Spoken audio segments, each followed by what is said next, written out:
A Nigerian dude sold a airport We're that winning. wasn't a real airport.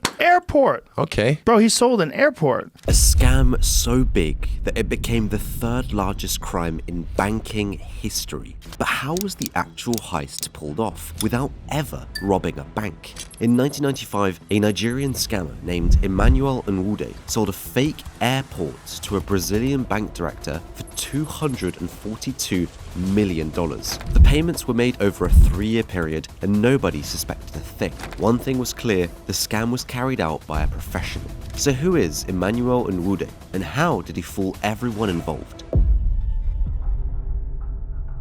It all began one afternoon in 1995 when Nelson Sakaguchi, the director of a Brazilian bank called Banco Noroeste, received a call from the governor of the Central Bank of Nigeria, Paul Ogwuma. The Central Bank of Nigeria, better known by its initials, CBN, is the country's apex financial authority. Think of it like the Federal Reserve in the US. So, receiving a call from the CBN governor of a country means it's got to be serious business. The central bank governor pitched a business idea to Sakaguchi. Nigeria was planning to build an airport, and the alleged airport was to be built in Abuja, the country's capital and one of the fastest growing cities in the country. Nigeria was currently looking for investors who were willing to fund this project, which would bring more returns in the future. The central bank governor further explained that the estimated cost was $250 million, and the country was pitching the opportunity to several banks across the globe. In other words, he was indirectly telling Sakaguchi that time was ticking away on this sweet deal. If the Brazilian bank doesn't seize the opportunity, other banks would. Sakaguchi knew that investing in an airport in one of the fastest growing cities in an African country would bring in good returns. He felt in maybe a year or two they would recover their initial investment fee, which was $250 million. He began to consider the endless possibilities, but what happened next surely sealed the deal. The CBN informed him that Nigeria would give him a special offer for his role in the iconic partnership, an offer that was too good to refuse. If the deal were to work, Sakaguchi would receive a commission of $10 million as the bank manager who brokered the partnership. Hearing that he would receive a commission of $10 million, the bank manager became more interested in the deal, and the offer began to look more attractive. Moreover, he wasn't putting his money into the investment. He would use the money of individuals who deposited money in their banks. When the proceeds start to come, he diverts them into his bank account. The bank manager agreed to take the deal and began working on the procedures. However, Sakaguchi didn't know that the phone call was not from the central bank governor, nor was the country planning to build an airport. Behind the call was Emmanuel Nwude, an advanced fee fraud expert. There was no airport, no commission, and the whole airport talk was a lie.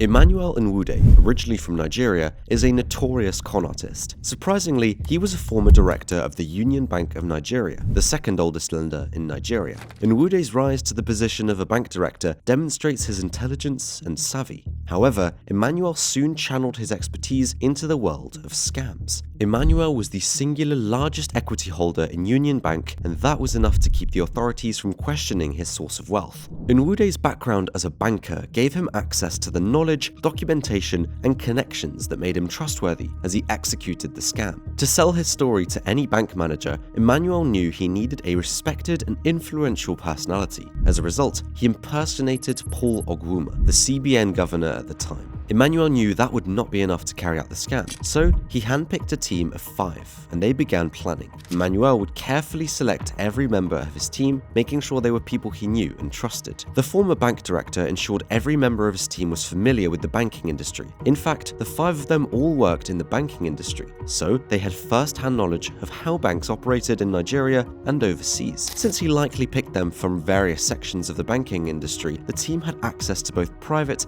and public records of the most influential people in the country, making it easier for the team of thieves to impersonate high-ranking officials in the banking industry. In the first phase of the iconic scam, Emmanuel's team sent faxes to several commercial banks around the world looking for who to take the bait. The letter was well written and looked professional. Every commercial bank that received the letter thought the letter came from a person called Williams, the director of the Financial Planning and Budgeting Department in the Nigerian Ministry of Aviation. However, little did they know that this person actually never existed. In the letter, the Ministry of Aviation was planning to build an airport and was looking for investors to partner with them on this opportunity that would bring massive returns on their investments. They sent the letter in 1995, just 4 years after Abuja became the country's capital. At the time, Nigeria was serious about developing the city and introducing new infrastructure to the capital. The timing was just perfect, and it was hard for banks to see through the scam. When Sakaguchi received the letter, he was convinced that this was an official letter from Nigeria's Ministry of Aviation. It even had the signature of the ministry's Director of Financial Department. He became more interested in the offer since Banco Noroeste was initially looking at a few developing companies they could invest in. He also observed that the letter came from a number belonging to the Nigerian government, which convinced him that the letter was legit. But what he didn't know was that Emmanuel and his group were familiar with the financial sectors and cleverly used a government fax to send the letter. Sakaguchi took the bait and expressed the Brazilian bank's interest in the opportunity. Emmanuel, impersonating the CBN governor, scheduled a call with the Sakaguchi where he spoke to him about the partnership. During the call, they arranged to meet up and discuss further in person. Sakaguchi proposed they meet in Nigeria, or Emmanuel came down to Brazil so they could probably finalize the deal over a coffee. But Emmanuel declined his offer, stating that the country would want to keep the deal confidential as the project is not set to start for another 5 years. Instead, Emmanuel suggested they meet in a country far away from both Brazil and Nigeria. Sakaguchi suggested the pair link up in London, since he had business meeting in London the coming week. Emmanuel agreed with this, and the two scheduled a meeting in London. Emmanuel took his time to prepare his team for this meeting. Each team member was to impersonate a high-ranking government official, and they needed to plan it all out so they could all fit their roles. Emmanuel, as expected, impersonated the central bank governor. Another team member impersonated the deputy governor, and a third member assumed the role of the Ministry of Aviation. Emmanuel and his team left no stone unturned and prepared themselves for the meeting. In fact, they had a plan detailing the site of the fake airport with buildings, a control tower, and everything they needed to make it look real. The team flew to London and lodged in a 5-star hotel. When Sakaguchi arrived, they sent a limousine to pick him up and booked him in one of the hotel's finest suites. During the meeting, Emmanuel and his team introduced themselves and the roles they played. Everything was so perfect that Sakaguchi couldn't figure out anything was wrong. Besides, the internet was just kicking off during that time, so the bank manager couldn't just go online to confirm their credibility like you would today. Emmanuel also prepared documents and plans about the proposed airport and the site where the country intended to build it. Emmanuel concluded his speech by underscoring how important it was for the country to keep the development of the project confidential. The Brazilian bank manager then replied that the bank would be willing to invest in the project once Nigeria was ready to start building the airport. Emmanuel interrupted and tried to convince the Sakaguchi that payments couldn't be delayed until it was time for construction, explaining that the country would need funds to start hiring companies that would execute the project. This spooked Sakaguchi and he doubted the deal for a moment, but Emmanuel had mastered the art of persuasion. He knew being desperate would likely spoil everything. He told the Brazilian bank manager that he could call it off if he was uncomfortable with the deal, as other banks were waiting to jump at the offer. He added that Sakaguchi was on top of the bid because he responded earlier than other banks. Emmanuel also reminded Sakaguchi of his $10 million commission if he brokered the deal. Sakaguchi made a new turn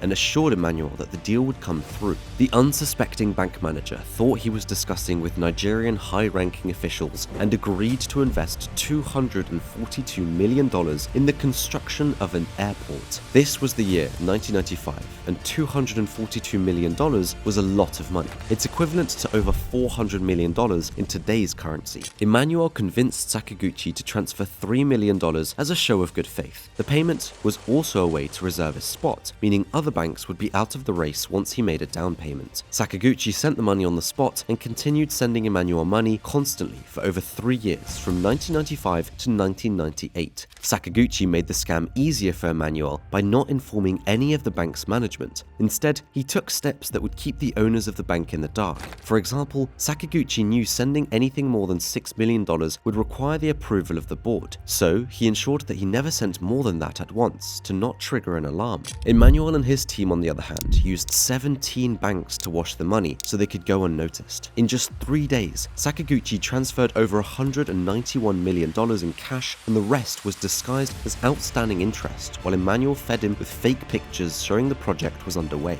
But one day, in 1998, the truth came out. Banco Noroeste was about to be bought by a Spanish bank called Santander when they noticed that a large sum of the bank's money was sitting in an account in the Cayman Islands, a notorious tax haven. The bank launched an investigation to discover how this went under the radar. Not only did they discover that Sakaguchi was behind the mystery, but they also found out that he had been defrauded. The bank had to cover the expenses to make the sale to Santander possible. In 2004, Emmanuel was arrested and charged to court, but a wise scammer like Emmanuel Nwude wouldn't give up that easily. He tried to buy his way out by offering $60,000, but his bribe was rejected. Sakaguchi came forward to testify against him during the trial. When Emmanuel saw that he had no more cards to play, he pleaded guilty so he could get a lighter sentence. The court sentenced him to 25 years behind bars. However, he was released from prison in 2006 and will always be known as the mastermind behind one of the biggest financial frauds in history.